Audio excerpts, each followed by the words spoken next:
You can see the fishing pole.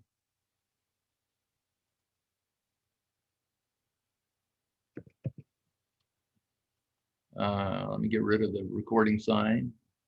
Let's see. You can see the COVID fishing pole, and then the drop of the fishing line down into the water. It's sort of the distinctive COVID graph. You see it everywhere. And what we saw, that was the lockdown period, of course, and we lost that frightening 350,000 jobs in Houston, about a 10.8% decline, lost nearly 20 million jobs in the US. And we have seen recovery on the other side. And this is one of the big changes from what we talked about last time. We get big revisions to the data that come in March. The Texas Workforce Commission stops everything, and they completely rework their payroll employment series. And before revision, we thought we had lost around 350,000 jobs to that COVID outbreak, and that turns out to have been pretty accurate, around 350,000 jobs. We thought about 60% of those jobs had come back, and all we had to do to get back to even was to add about 135,000. Big revisions, and still the 130,000 was right after revision, but we only added back 117,000, or about 30% of those jobs. And so we have really 250,000 jobs to add back in Houston from March going forward. Now, where did we lose all of those jobs? We lost them, really, the bulk of them, in the 9 sectors you see listed on the right side of the screen. These are contact sensitive sectors. These are the COVID sectors where COVID does much of the damage: healthcare, retail, food service, bars and restaurants, finance like bank branches, other services is things like barbers and beauticians and so on. We thought we had, and together these 9 sectors make up about 1.3 million jobs, about 40% of the jobs in Houston. But when you look at the job losses in that lockdown period, they were 71% of the losses.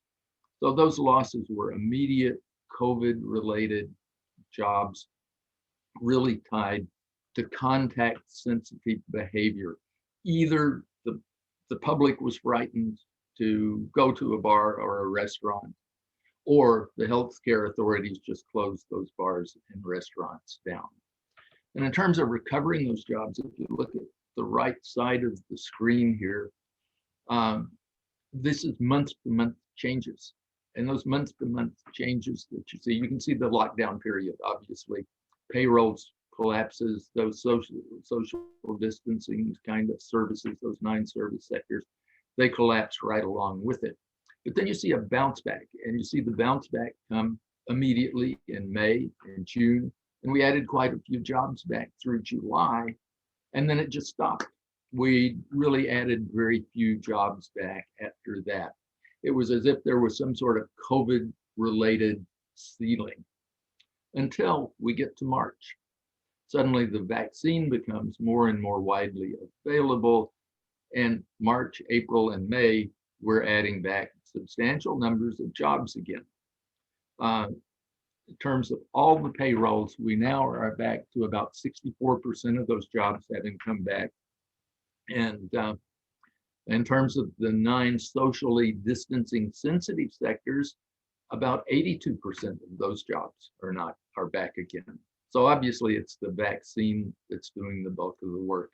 The biggest sectors on this list in terms of size are healthcare, retail, food service, and those are the 3 jobs that have really, this is where the bulk of the work has been done in terms of bringing employment back again.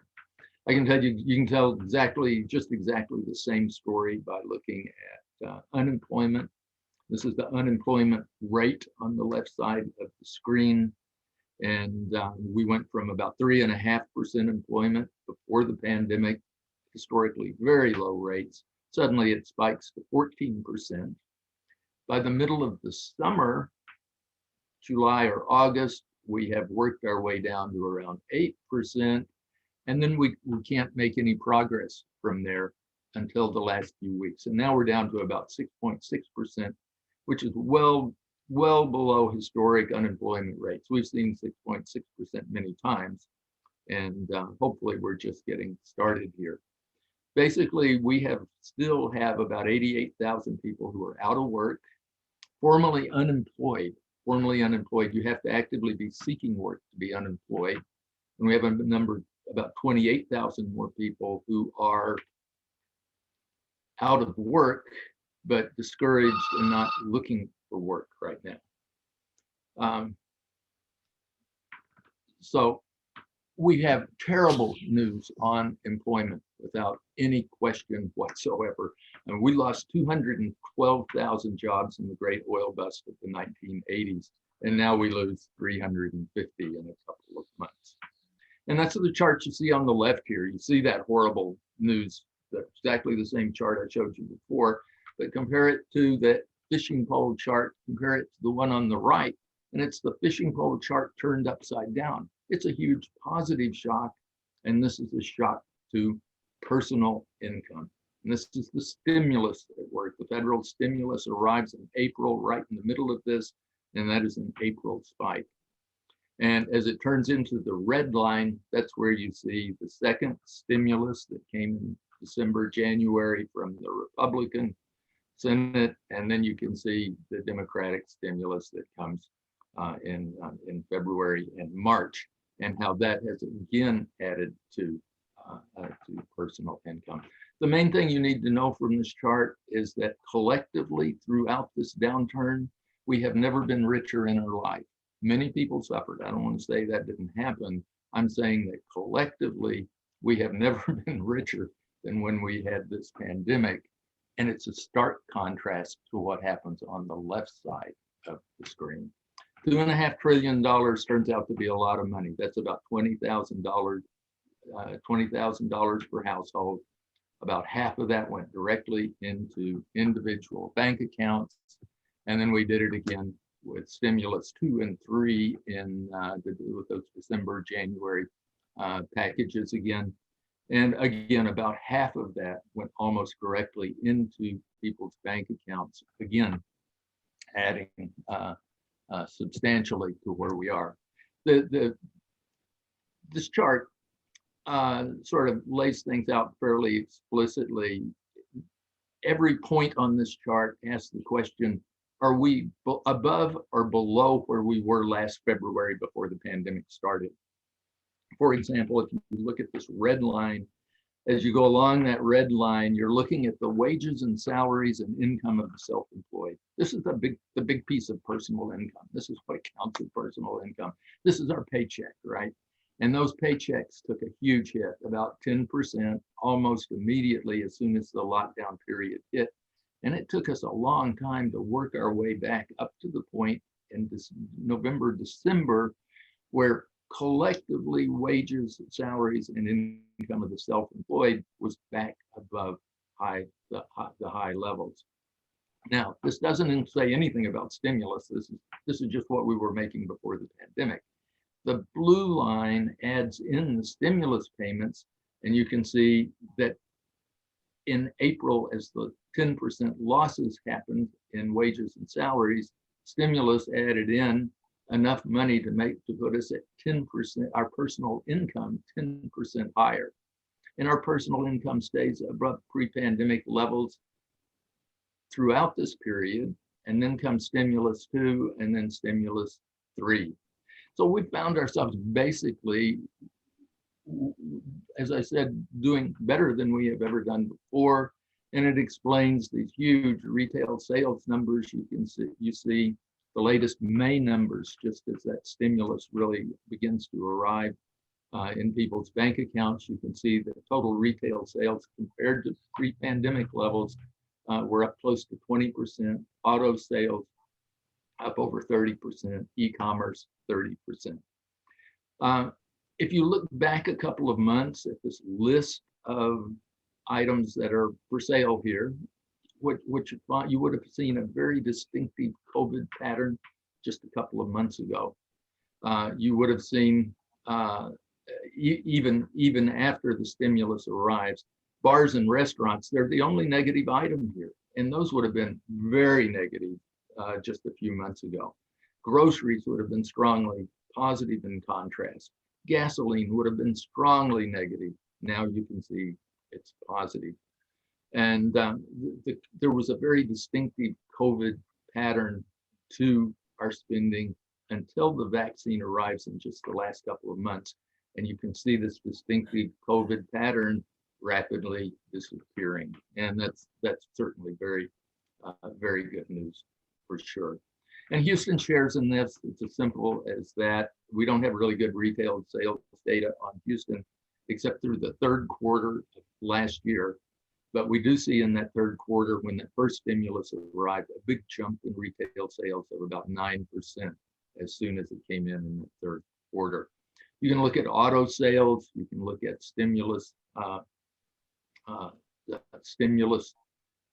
the collapse during the lockdown period in auto sales. We slowly work our way back up to where we were before. And then the second and third stimulus arrives and auto sales are suddenly really off to the races and have remained strong. Auto and truck prices immediately bounced back after the lockdown period was over. And anything having to do with home sales has just gone through the roof. Into single family home sales, I guess I should qualify that some.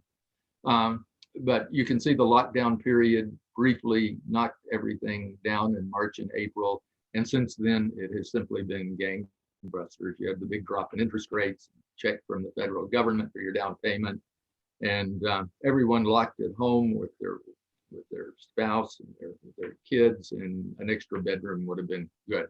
So what you've seen is a steady 15% increase in sales over pre-pandemic levels in recent months.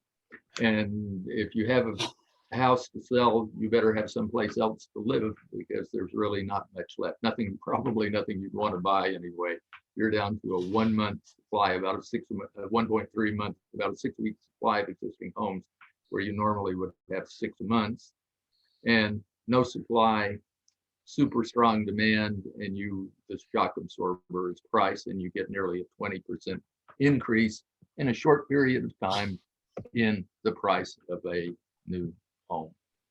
So that leaves the question, just how bad was this downturn anyway? I mean, horrible news on the one hand on unemployment, but not so bad news. I mean, yes, it was federal stimulus money. That certainly qualifies it in important ways, but it has to qualify it for sure. So let's look at another measure, something that's not federal employment numbers, and what you can see on the left side here is a history of the Houston Purchasing Managers Index compared to the U.S. This is a survey of purchasing managers. They asked them a series of 9 questions, and about how they feel about the economy, and the index is produced. And this has been done in Houston back to 1997 now. And so you can see a history. You can see the fracking bust, the Great Recession, the US tech bust, the Asian financial crisis. And this is COVID. COVID, it turns out, lasted about 3 months and then immediately turned positive. Anything above 50 indicates expansion. So after 3 months, we immediately, along this red line, that's Houston, this blue line is the US. And compare the depth of this COVID downturn to the Great Recession.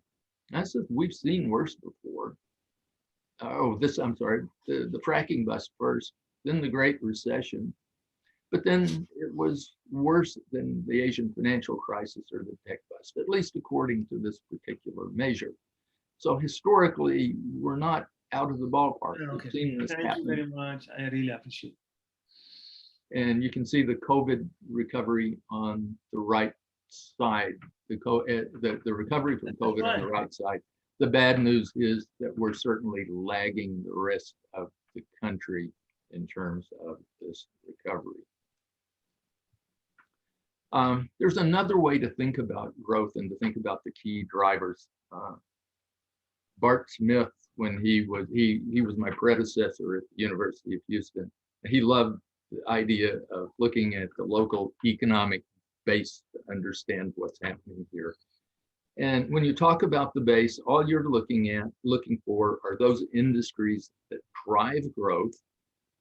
And you would define those as the set of industries that are able to sell their goods and services to the rest of the world, can sell their goods and services outside the region, to the state, to the nation, to the rest of the world. And oil, of course, is the obvious example, or you can look through this long list of other non-oil companies that sell outside the region, like AIG or Men's Warehouse, or Cisco, the big food distributor, or Waste Management. So you can define those base jobs, the drivers, the key jobs in the business cycle. And then you're left with the list of secondary industries, non-basic jobs. They don't sell outside the region. They're just the followers. And so you're talking, for the most part, about those COVID-sensitive personal services and retail and food service and barbers and beauticians. So you've got the business cycle drivers on the one hand, and you have the local COVID damage on the other. And this is what the economic base, this is what those drivers look like. They're sort of a practitioner's manual on how to do this, how to make it work. And that practitioner's manual would say about 50% oil, about 50% not oil is our history. And if you look at the right side, this is that last part of the economic base. This is the part of the economic base after February 2019. And beginning actually in the middle of 2019, we already were seeing some oil problems break out. Then comes the collapse in oil, and COVID first, then the collapse in oil. And you can see that we have lost during this time period about 97,000 jobs in the economic base, among those critical jobs that drive the business cycle. You remember I talked briefly about those jobs, the revisions to employment. Before those numbers were revised, we had lost only about 50,000 jobs in the economic base. It looked like we were having a very mild recession in Houston, and those revisions have turned this into what is a fairly serious recession now, actually quite comparable to the Great Recession, for example, or the damage that was done mostly to oil during the fracking bust period. That 96,000 jobs we lost, it's about like losing 16% of the economic base. This is what we lost in fracking, about 16% of the economic base. And during the Great Recession, we lost about 13%. So this turns out to be a more serious downturn than we were talking about just a few months ago because of those revisions. But on the other hand, it's something we've seen before, and it's something we know how to deal with. So as we talk about going forward in Houston, I think we're going to see basically three waves of jobs kind of return. First of all, the lockdown jobs, and these have slowed. And this is the COVID jobs that I showed you.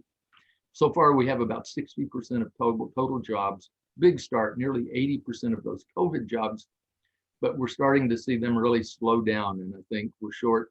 Herd immunity, for example, is not completely with us yet.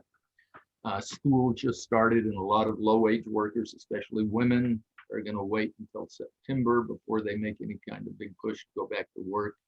And then those larger federal unemployment benefits are going to expire in September. We still have only about 20% of the base jobs are back. These are the jobs where we're relying on the rest of the world to recover. We want to sell to the rest of the world. That's a base job, right? One that can sell to the rest of the state or nation. We only have 21% of those jobs back. And so we're waiting now for the US to recover. We're waiting for the world to recover. And that's going to be the middle of next year probably before that happens. And then finally, we have oil, and that is going to take, I think, even longer. And I'm going to go through this particularly quickly because we talked about it a lot. But we are seeing, as Henry said, we're seeing those oil prices come back. We're seeing oil prices at $70 a barrel. But they're meaning a lot less than they once did for U.S. oil. $70 oil would have meant a very quick and substantive return in the oil fields. We're really not quite seeing that yet. The high prices are the work of OPEC. They have still got 8 million, well, down to 6 million barrels a day of capacity at this point in time. And then you have to ask just how stable that OPEC relationship really is. Clearly, you always have cheating if prices go higher in a cartel like that. The Saudi Russia relationship is purely a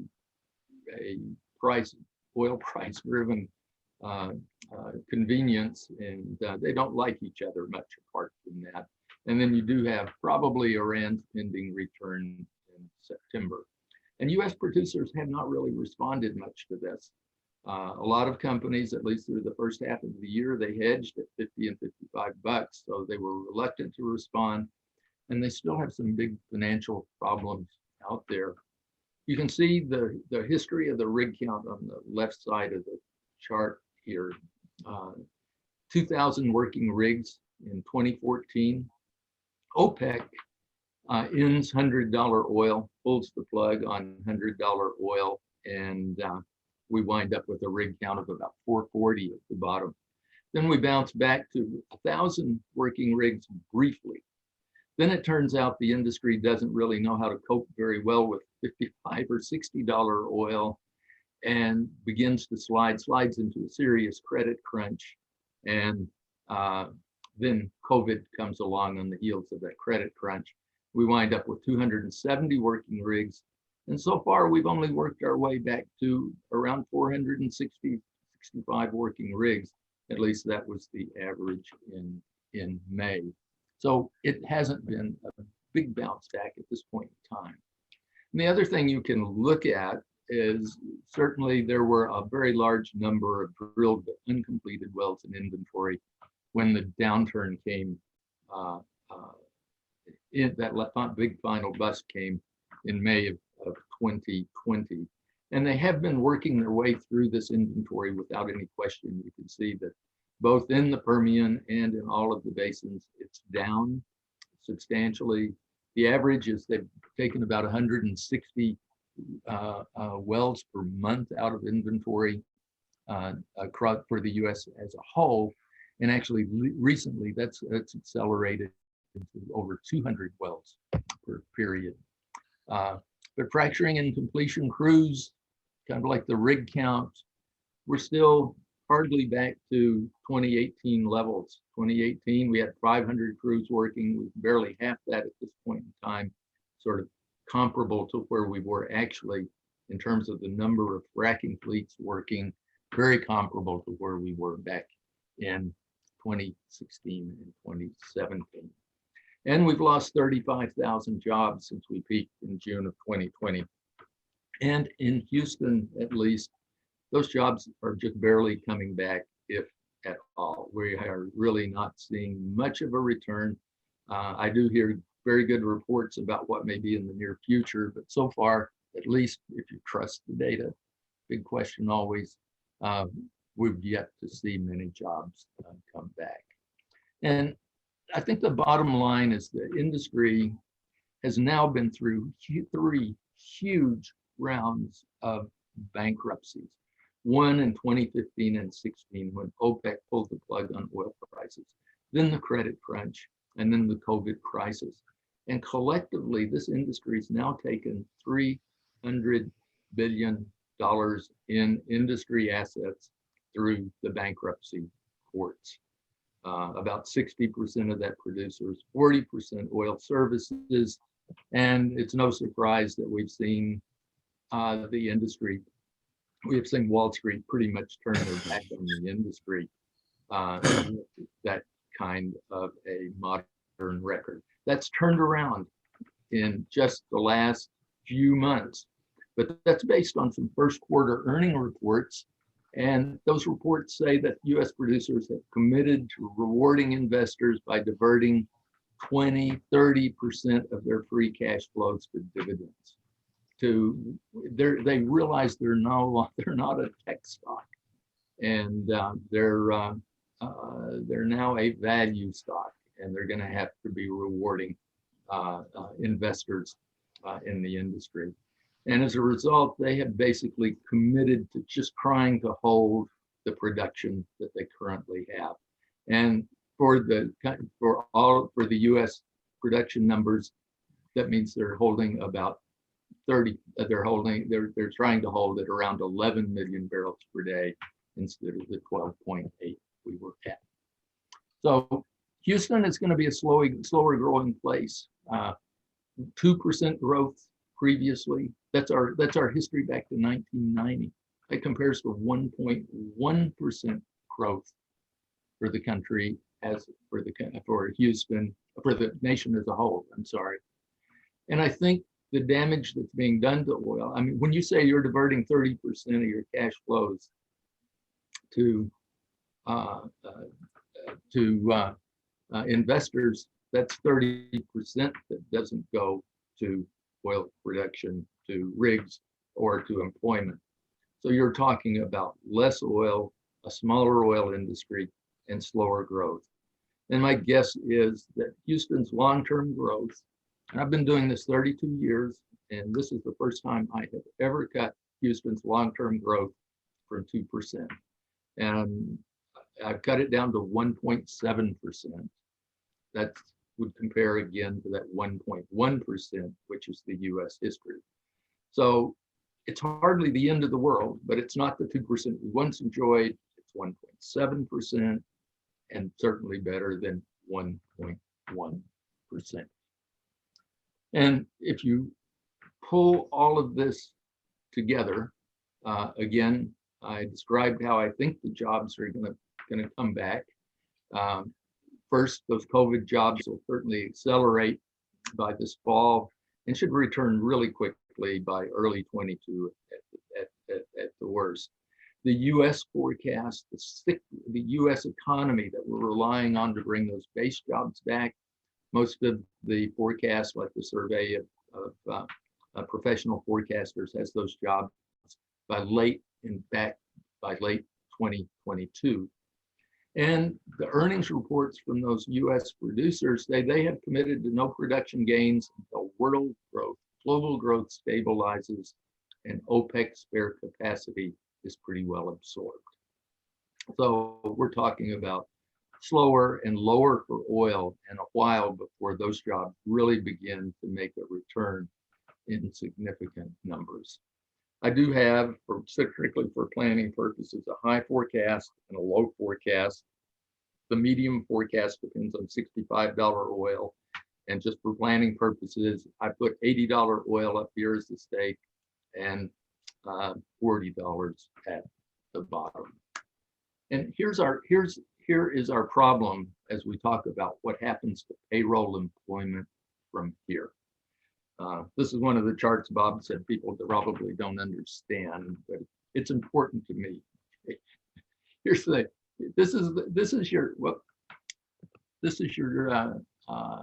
COVID. The blue line that you see, that's a fishing pole chart. That is the fishing pole chart we started with and then looked at again when we compared to employment. And we fell into the downturn, and here is where we have come back to by the end of the first quarter, right here. Now, if there had been no oil shock, let's just ask, through the magic of statistics, what if we hadn't just had a moderate to serious US recession and seen the price of oil decline to about $40 a barrel? We've seen that a dozen times in Houston.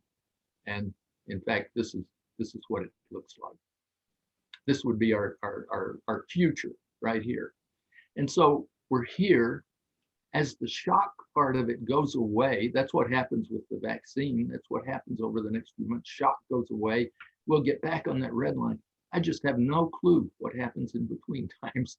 Eventually we get here, we are here, but this period, I have to know about current unemployment, policy on COVID, how bad COVID will be. I just don't know exactly how this is going to connect up. So I just made up a story, right? I have a high, medium, and low once more. And the jobs could come back quickly, they could come back slowly, or it might just be some intermediate path that you see on the blue line there. So if we throw all of that together, here's your forecast. And this forecast also includes an assumption that about 30% of fracking industry's free cash flows have been diverted. So this is the new financial model for oil. And this is what our future would look like under all those assumptions I made. You see the initial big bounce from COVID gains, then you see our return to normal growth, high, medium, and low. Under that old financial model, somehow the fracking industry had just continued on its merry way. Houston's payroll employment would have been substantially higher following those broken lines. But that's not the case. We're going to be here in our forecast. So we just focus on the medium outlook. Here's what happened to us during the downturn. 220,000 jobs lost in 2020. About 108,000 jobs come back next year. This year, about 108 this year, largely driven by COVID gains. Then the following year, 2022, we have more gains from COVID. We finish up COVID. Then comes the business cycle jobs back. Then actually we might see some improvement from oil. And in 2023, we will be seeing help from oil once again. You can see on the right side, these are the jobs that come back in the business cycle. Here's the 73,000 jobs we lost to those base losses here. Base losses just barely begin to come back this year. Next year is the big year for that. Social distancing jobs, a big piece of the losses, and they're going to come back in 2021 and early 2022. So that's our basic story. And let me just end there by saying, first of all, remember that we are not going to get back to where we started this downturn until middle to late next year. It's still going to be a while before those jobs all manage to come back again. So the numbers are going to look big, they're going to look exciting, but they are just bringing back jobs once lost to where we start. And oil, the good news is that I think on oil, it's going to stabilize. It's going to be a smaller industry than previously. It's going to stabilize, grow again. It's going to return to health because it finally recognized it is not a high-tech boom time industry. It is part and parcel of a less robust industry than they ever thought of themselves. The lesson they learned is that they're a high-cost source of oil. That's about it. It's 60 to 65 bucks, and they have to learn to live with that. The good news, it will be a much more stable industry as we move forward. And that's my story. We have time for some questions. I'll be glad to take them. Yes, you were very efficient for an economist, I have to say. So we have a fair amount of time for questions. So everybody jump in. Well, if nobody's got one, I've got one. Early on in the recovery, there was talk of a 6% increase annually in the GDP this year. It sounds like you're a little skeptical about that. I'm not sure exactly what the GDP numbers are. You know, the GDP numbers, like employment, that was this huge focus of the press and the public of how bad, how terrible those numbers have been. But as you go through those accounts, GDP is one of the numbers because it's current production. Stimulus had it just was not measured. It was not part of that equation. So here you have $2.5 trillion floating around that have never been counted there. And it's unclear exactly what effects that remain. It was that, and all of the measures you had, traditional measures you have for how bad a recession was, that was outside the scope of stimulus. That again focused on current employment, current production, and so those numbers they're not untrustworthy normally, but in this case, I think they let us down in a lot of important ways. And the press, of course, loved every minute of those big negative numbers, and that was I think part of that game as well. So I really don't trust the GDP numbers one way or the other, particularly because they've really been outside the scope of what's happening here when you really get down to what's important and what's happening. Okay. I've got a question. How do you see supply chain problems affecting Houston as far as logistics goes? Because we've got some problems primarily on the West Coast shipments, and there are some problems on the East Coast. But Houston's a big port, so what impact are we going to have there from supply chain? Is supply chain going to get better? Well, I'm probably not the person to be talking to you about supply chains and supply chains getting better. I mean, it's obvious. You can look at the price statistics, and things are broken. And I'm aware that the shipping industry is, you can look at the price of containers and the availability of containers just trying to get goods in here. That's out of Asia. That's mostly a West Coast problem. LA Long Beach still remains the big destination for anything moving into Texas, particularly. It comes out of LA Long Beach and moves into Fort Worth by rail from LA Long Beach, and then it's distributed across the state. And I can't pretend to know what's happening in LA Long Beach or with the particular suppliers that are involved here. But it ultimately this stuff straightens out. I think you throw ultimately about over $5 trillion at a problem, you get a pretty hefty response. And so a lot of the problem we're having with wood and lumber, that's a housing problem for the most part, and it's not a surprise. And so we're going to have to work our way through spending all of that money. Most of it's pretty well been spent. We're doing a really good job. And most of what's left to be spent is often the service sectors. It's in travel and leisure, all of the things we didn't get to do for the last year and a half now.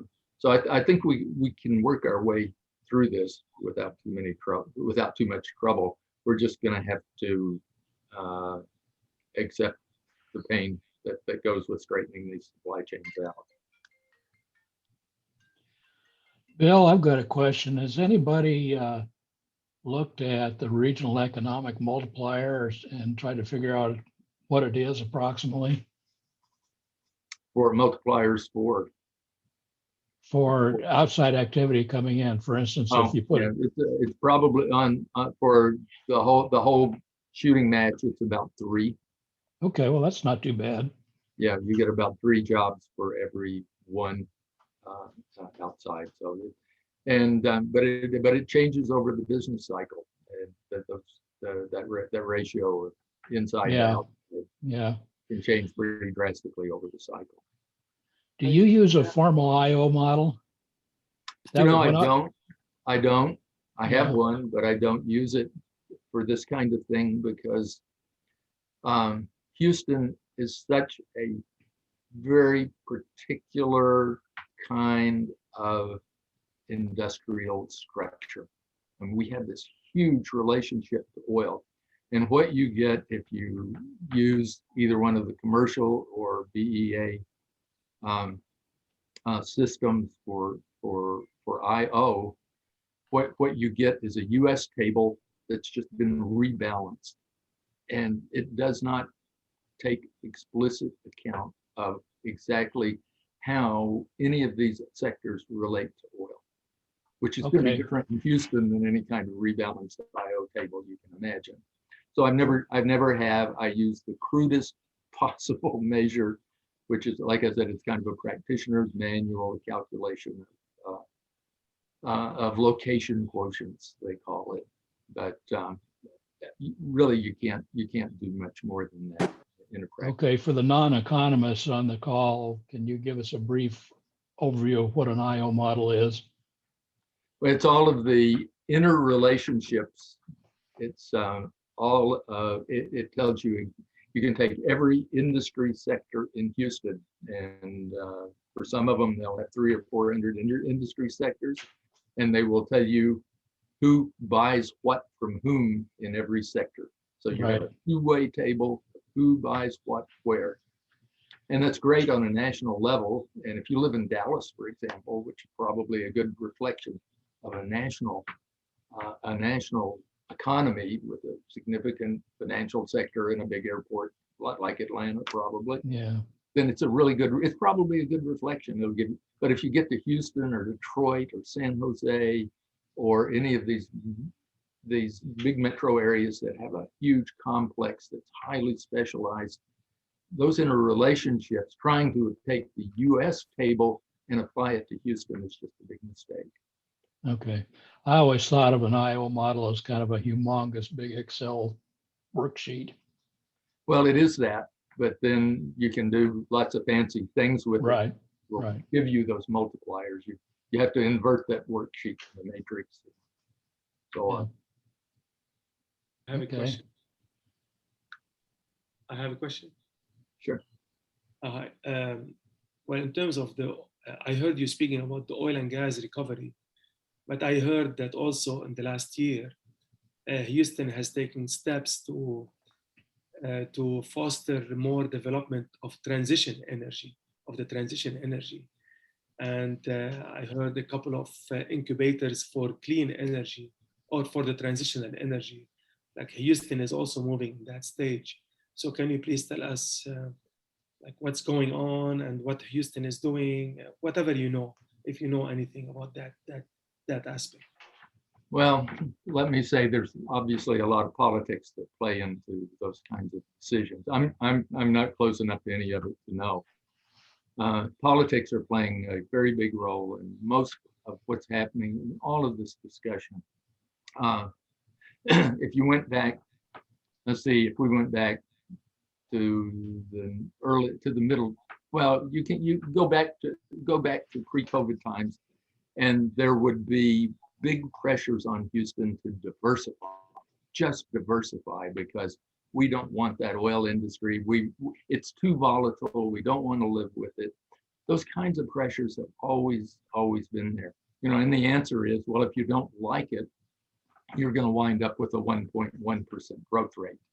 So which do you like better? Do you like the 2% or the 1.1%? Oh, we like the 2%.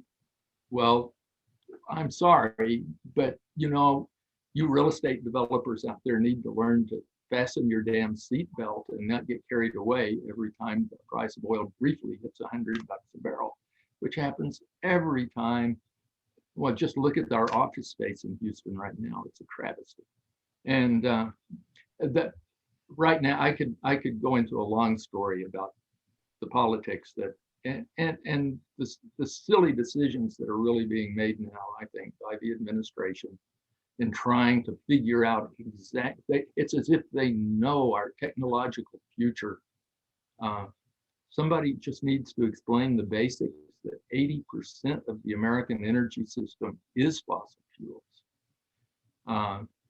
About 20% of that is coal. Surely we would want to get rid of coal first if we wanted to get rid of something that's dirty, right?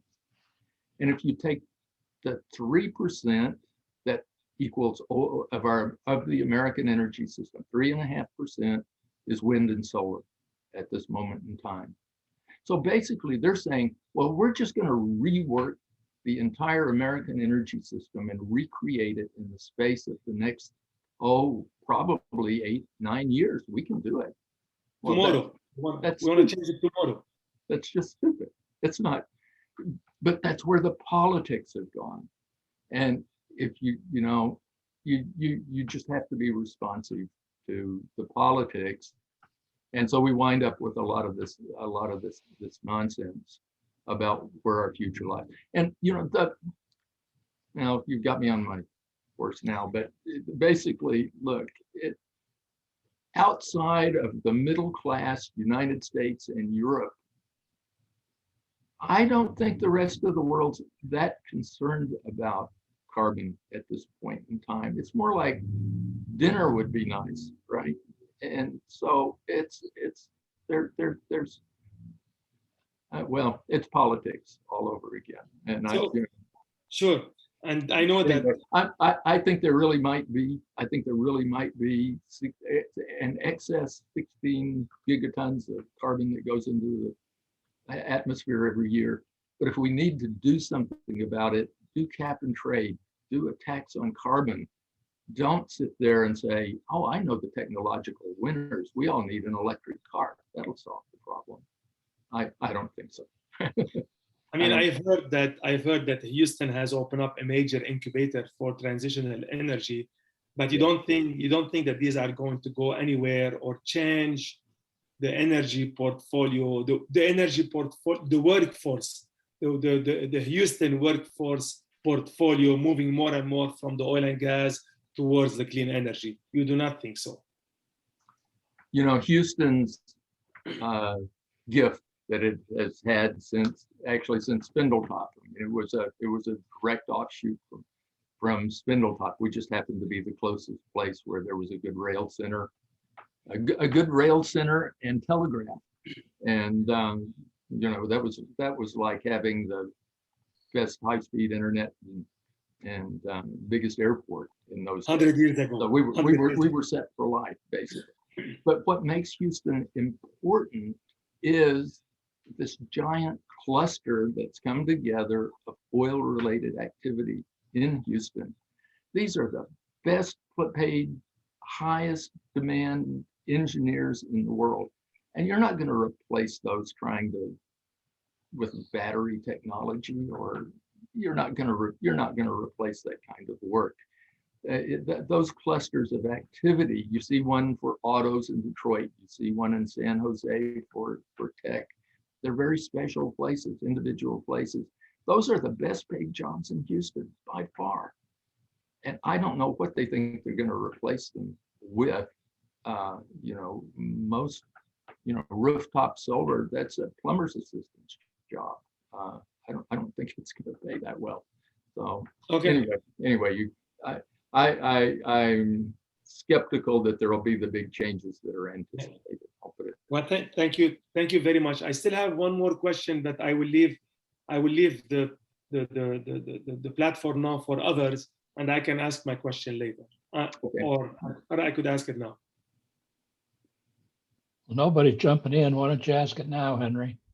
Well, what's going on in Austin? Because now we are hearing, I don't know if you know about, if you are only specialized in Houston, but we are hearing a lot that Austin now, you have a lot of people from the West Coast that are moving to Austin, and it's changing the real estate prices and changing also the face of Austin, and a lot of technology company also. So we are having more and more technology presence in Texas.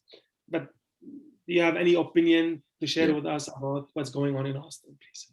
Well, it doesn't really change the politics of Austin. When I was in graduate school, the politics were pretty well set, well to the left side of the platform, without any question.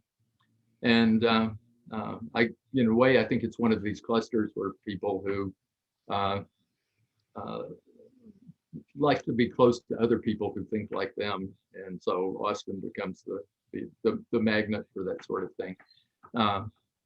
I mean, it has not become a very happy place to live anymore. I Why? well, I lived there, but I wouldn't want to go back either. Why?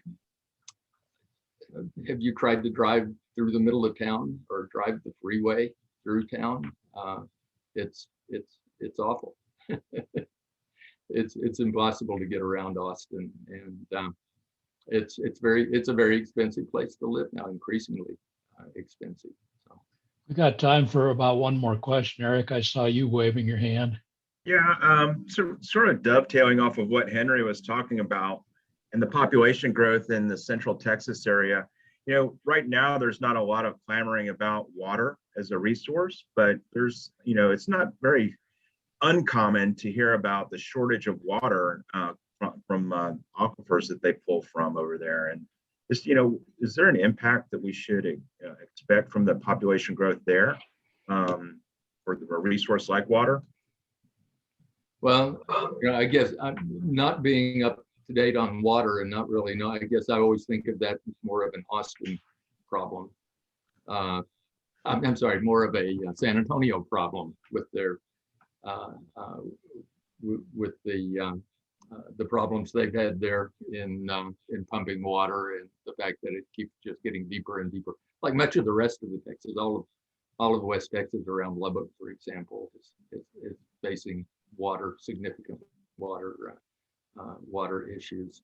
Specifically for Austin, I can't answer your question. I don't really know. I did talk to well, let's just say a politician a while back. Their greatest concern in San Antonio right now is that they're soon going to be the San Antonio Austin metro area, if they're lucky. Their greatest concern is that they're always named by which metro area is biggest comes first. For example, we're Houston Austin Round Rock, it's obviously Austin, right? But they are potentially about to become the Austin San Antonio metro area. And that is a huge personal political concern, an ego concern for everybody in San Antonio right now, that they'll be demoted one more step down in that hierarchy. Okay, we're going to have to leave it there. Bill, thank you for an excellent presentation. Good. Let's all give Bill a clap. Thank you very much. We're looking forward to having you back maybe towards the end of the year to tell us how your predictions turned out. Okay. All right. That's always the bane of economists. Well, you know, my philosophy's always been when you're wrong, you're wrong. But when you're right, you never let them forget it. That's the yeah, there you go. Yeah. Okay. Thank you, Bob. Thank you, Bill, very much for this wonderful. Bye-bye. Nice to meet all of you. Talk to you all. Everybody, I think, as part of their materials, got a list of all the attendees. So if you need to get a hold of somebody, you've got their email, you got their phone number. Go ahead and give them a call, especially if you got some business to do with them. George, are you on? I am here. I think you wanted to say a few words at the end here. Well, I thank our friend and colleague Mike Dahlke, who always has a pithy thought to close these meetings, and I think that's the last slide in the presentation, which he quotes Benjamin Franklin. I would like, in a board capacity, to further encourage everybody's active participation in the upcoming July in-person meeting, and further to vet the sponsorship opportunities that were also presented earlier in the slide deck. And if you have questions about those, reach out to another board member, and we very much look forward to seeing as many of you as possible in person at the next M&A Forum meeting. Okay. You will be getting more communications from the forum regarding our rebirth in July. So there are going to be opportunities for members and sponsors that we have not had before. There are going to be opportunities to participate in the programs. We think we have come up with a package that is going to give everybody a certain amount of benefit. And we'd love to see more people join as annual members or especially as sponsors. So everybody be aware we're meeting at the Houston CPA office over in Post Oak. So that'll be part of our announcement. Looking forward to seeing everybody either online or hopefully in person in July. So everybody have a good one. Thank you very much. Thanks, Bob. guys.